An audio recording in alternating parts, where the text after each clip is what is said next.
I'm Naomi Hall, and I would like to welcome you to our virtual summit on stress management for educators. My whole goal with this is to provide educators with powerful steps that they can take to reduce their stress and increase their quality time for themselves and their families. Because when you're stressed, anxious, overwhelmed, overworked, overstimulated, that time just doesn't exist. You can't find it and you can't create it. So today I have with me Emily Reed Daniels, who is the author of The Regulated Classroom. This is a framework that enables educators to cultivate conditions for felt safety in the classroom. And I have taken her Train the Trainer trainings for this, and it's amazing. She developed this framework after spending years as a school counselor working with dysregulated students and staff. So welcome, Emily. Thank you, Naomi. Thanks for having me. Welcome. I'm excited to talk about this. So can you tell us a little bit more about the regulated classroom? Yeah, sure. So what it is it's a framework that's rooted in the most cutting edge neuroscience that we have available to us today that helps us understand how stress and trauma impact our bodies and our human development and our human behavior. And it takes that understanding and applies it for our circumstances in the classroom. And essentially, it's enabling or equipping educators with practices and tools to cultivate conditions for felt safety in the classroom. So I've kind of broken it up into 4 core practices: connectors, activators, settlers, and affirmations. And these core practices represent quality of experiences that we know from the research help us to recover from stress and from overwhelm and from trauma. And that's something that's so needed right now. Now, you work with lots of different groups of educators, so you're with them on a regular basis. What are you seeing as far as stress levels and how it's affecting educators right now? Yeah, so I think that we absolutely have a burnout crisis that isn't new. It's been growing, and definitely COVID amplified it for sure. It wasn't even that dissimilar to the experiences that I had as a counselor working in schools. And so I think that our educators just really feel exhausted, feel really fearful, truthfully. I mean, they're just not experiencing their profession as something that is restorative in any way, shape, or form. And they feel like the kids are more difficult, frankly, to work with than they've ever been. That's what I hear. That's what has folks reach out to the regulated classroom for supports, because people are just really kind of at their wits' end. Mm, Yeah. yeah, that's what I'm seeing and hearing too. I feel like it's a sad state that educators are in Yeah. right now. I So would agree with that. It's sad. It's sad and it's scary. mhm, So, there's good reason for folks to feel the way that they do. yes, yeah, it's justifiable and understandable. Um, Mhm. but also my goal, and I think yours as well, is to bring hope that Oh, yeah. that there Yeah. is healing and hope, and you don't have to leave your job. Yeah.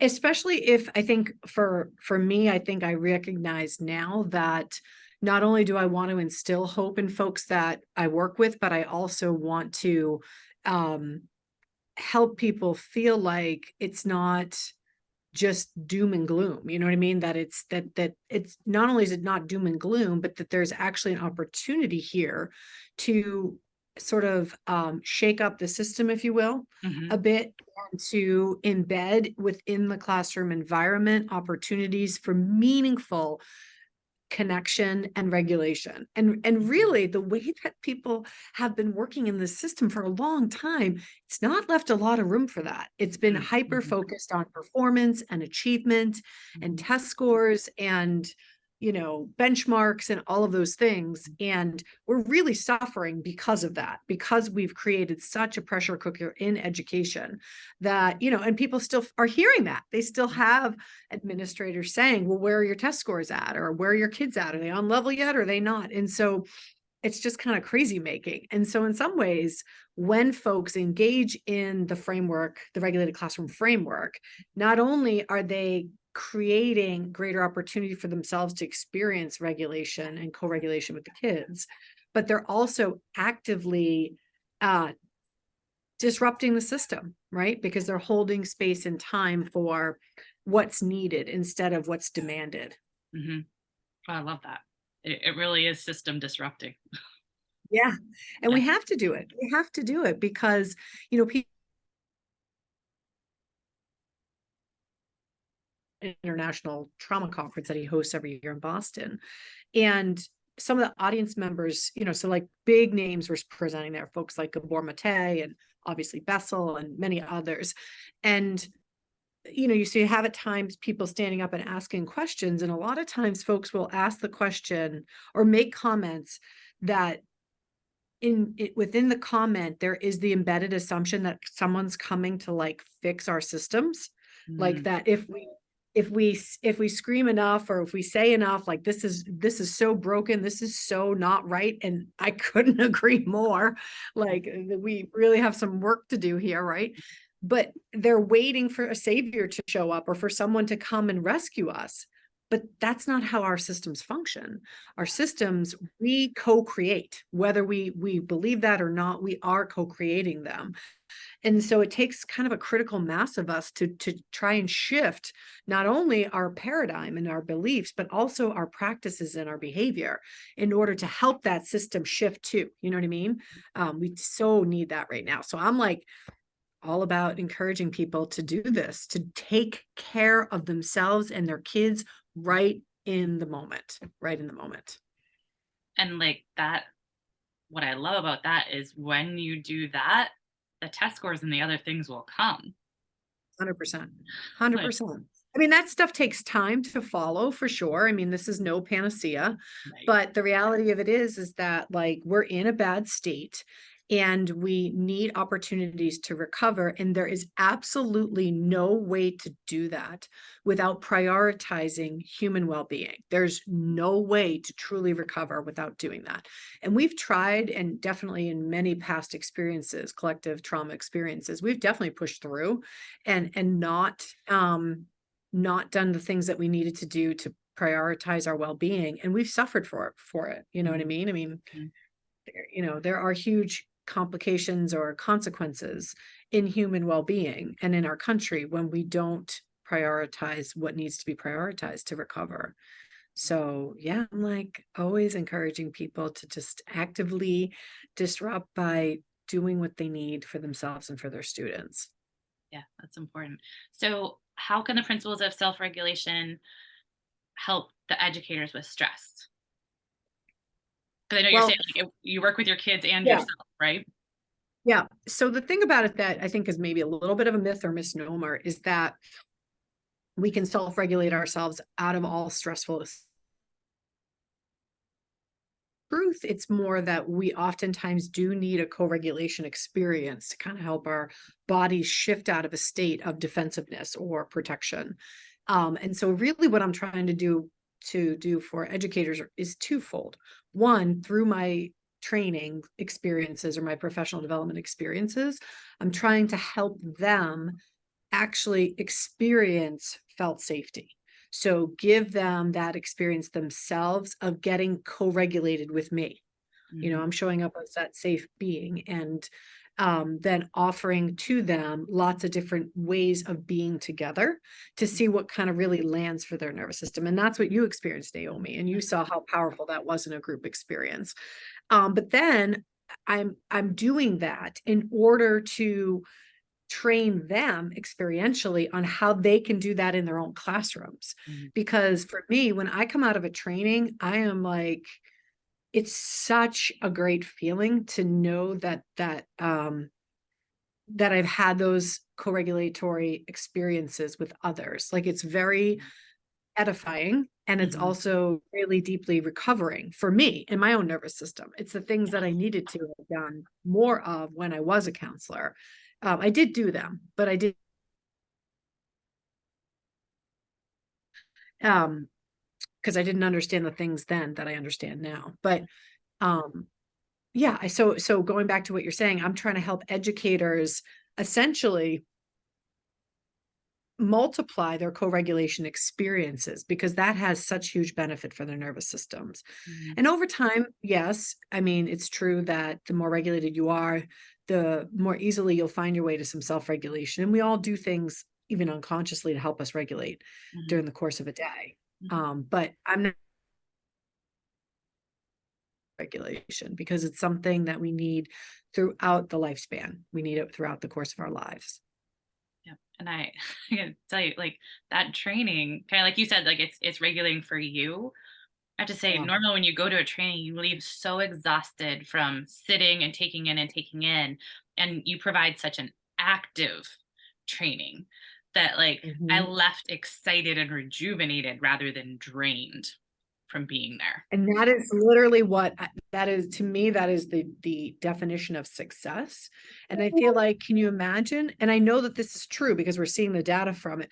But if people were able to do that and engage in that way in the classroom with any kind of frequency and regularity, can you imagine what the end of the days feel like for them as opposed to how they feel right now, which is just you're fighting an upstream battle. You know what I mean? You're just like against the tide every day going in there being like, "Oh my gosh, I got to get these kids to listen or I got to get these kids to do their work and da da da da da, and this kid's doing that and this kid's doing that and this parent's yelling at me."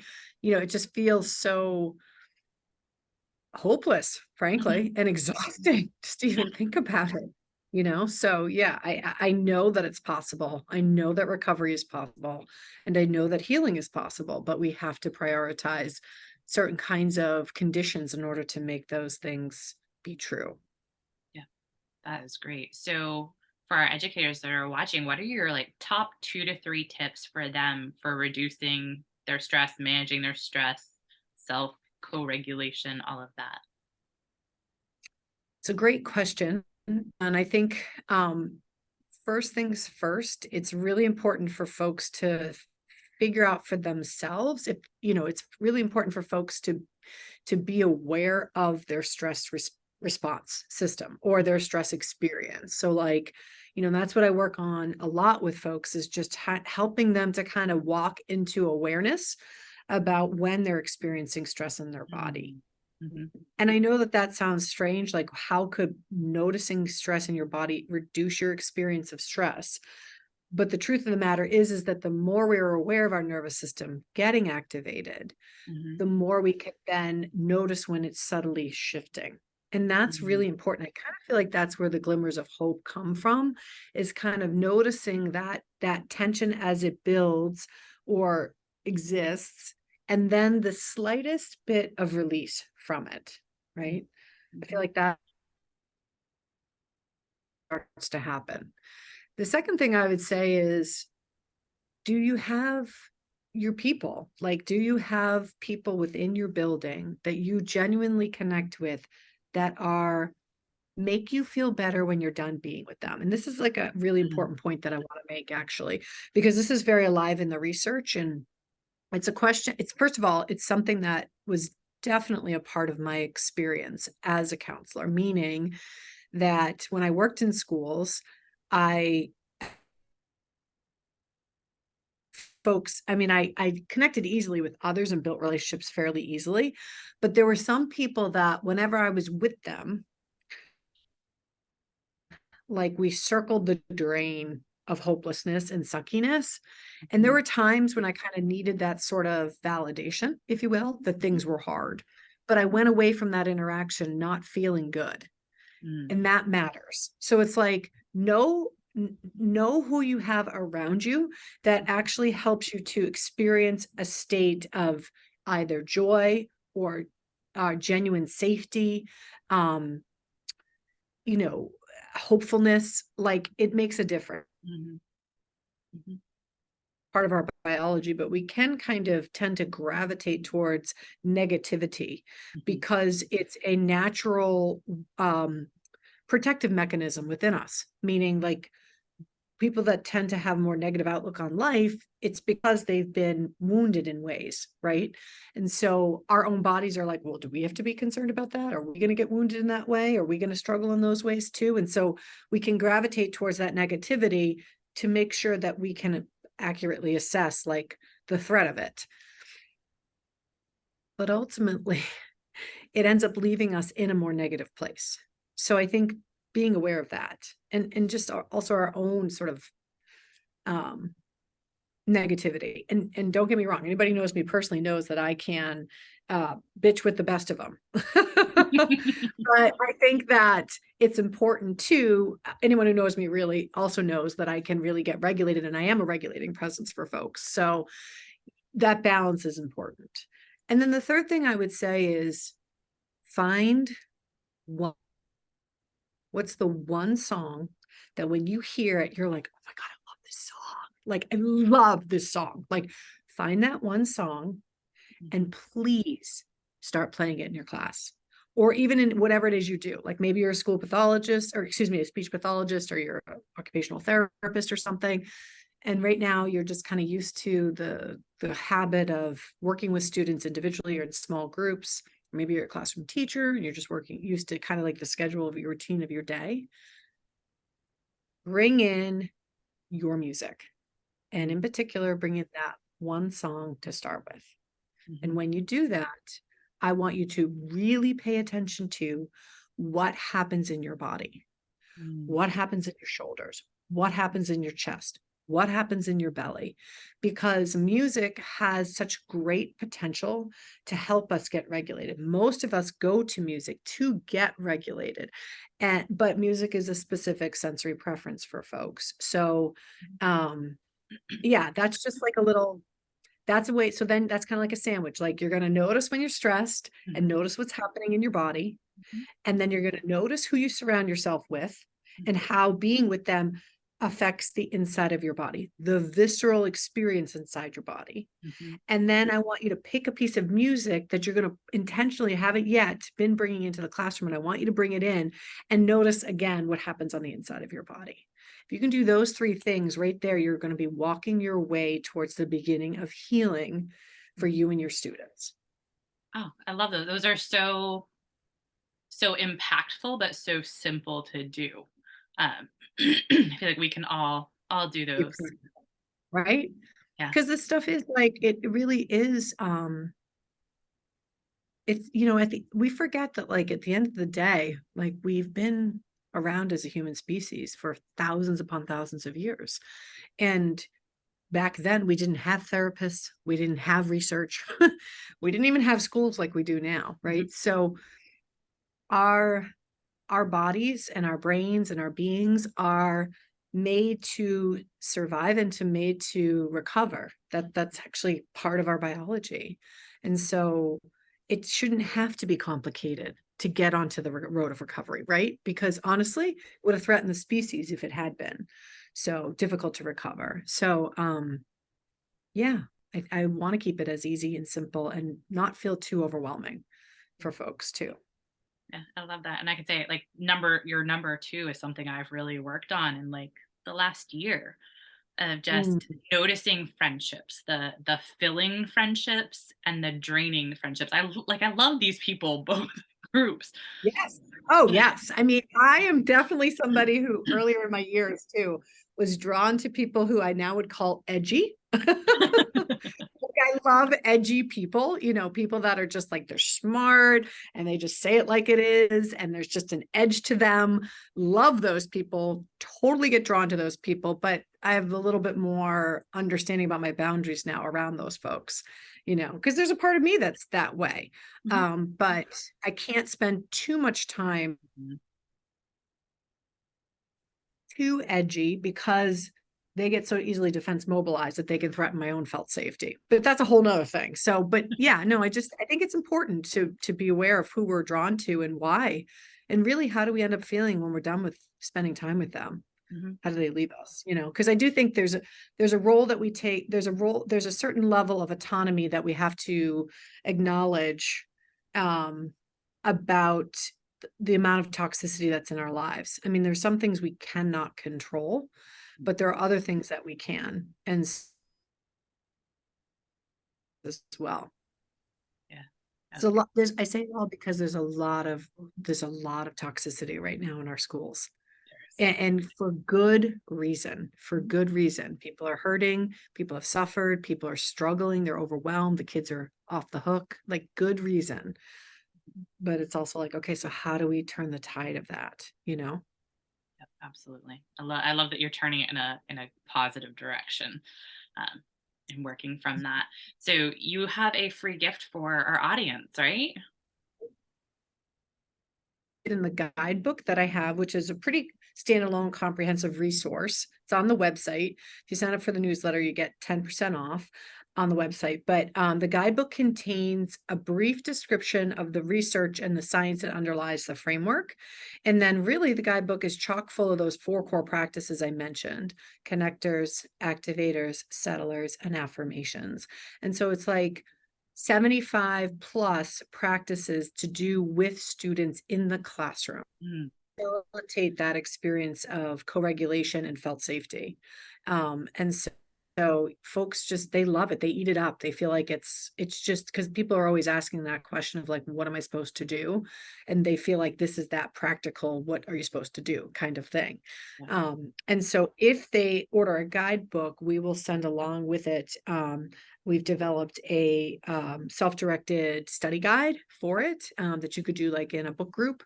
Mhm. So that, and it's organized in such a way that it's basically 3 sessions that you could do like as part of like a PLC, or a peer learning opportunity of some kind, or even if you just wanted it for yourself. And again, it starts with kind of walking you to self-awareness of your own body experience.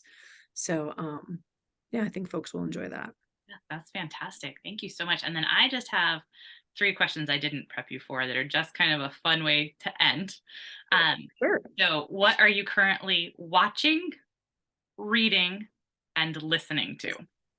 Okay, so let's do the reading first, because I'm never somebody who's reading one thing at a time. I'm always 1,000 things. So there's a new book out. Oh God, I'm gonna forget the author's name right now. And this is totally a 48-year-old hormonal moment, but it's called, oh my God, I gotta look it up. It's the new polyvagal book that just came out. I don't know that it's gotten a lot of a lot of people will talk about oh my gosh, it's like the polyvagal path to safe schools or something like that. Okay. Oh, here it is. The Polyvagal Path to Joyful Learning. I'm reading that right now. Emma M. Wilson, I think is Deborah M. Wilson, I think is the author. There, it came to me. And I'm enjoying that very much. I'm also still looking through and reading through the new regulation, co-regulation book that just came out from Ginger Healy. And then I've been also looking at their more prepared to answer this because all the book titles are just like out my I Yep. also just got Myth to, what was Gabor's new book called? Myth of Normal. Yeah, Gabor Mate's new book too. I just downloaded that on Audible, so I have not started listening to that yet, but he spoke this week in Boston about it. So that's what I'm listening to, is Gabor's new book. There's like 5 other books that are related to this field that I'm also reading, but I cannot think. And I love Ted Lasso. Here's another thing too. Like I love true crime, Mhm. any kind of true crime. Like I think I should have been a forensic scientist or something, or a forensic psychologist. That's what I should have been, because I'm fascinated with the human mind. But um, so I usually like to watch true crime stuff, but it leaves you kind of in a dark place, right? Mhm. When you watch it. And so I've really appreciated that Ted Lasso is such a feel good story. I love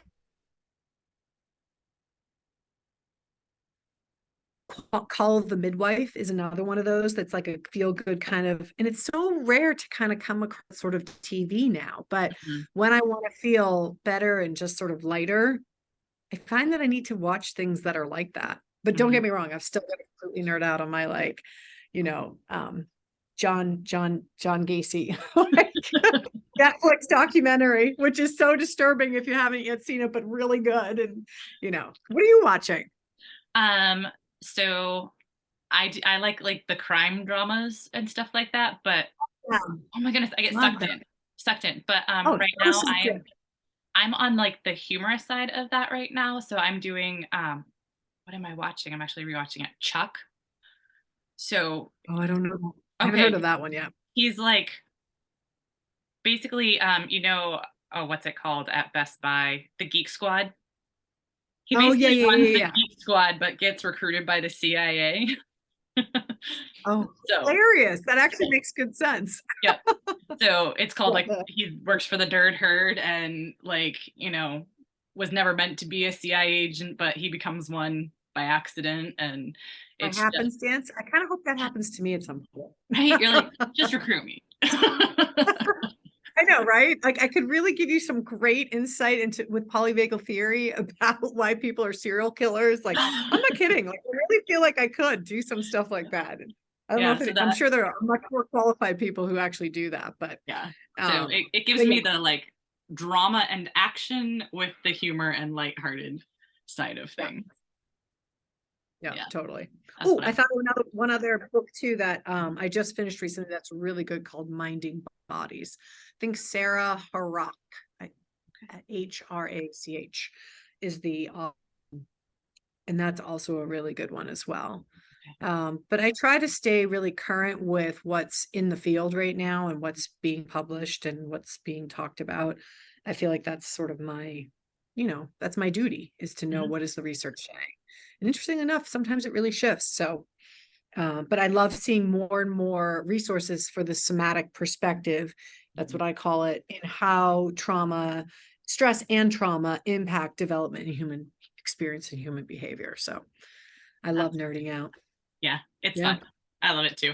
So Well, fun. I want So to fun. thank you and thank our audience. If this is the first interview you're catching, there are lots of other ones with experts in the field of education, stress management. They are doing some great work and bringing us hope and joy in a difficult time in our educational system where you're working hard, you're stressed, you're dealing with toxic situations, toxic people. But all the people that I'm bringing on are bringing hope to this situation, which is my main goal. So I want to thank you for that, for coming and joining us. I hope that you catch the other ones, share them with your colleagues so that they can catch them as well. And thank you, Emily, for joining us. Thank you. Hope everyone has a fantastic day.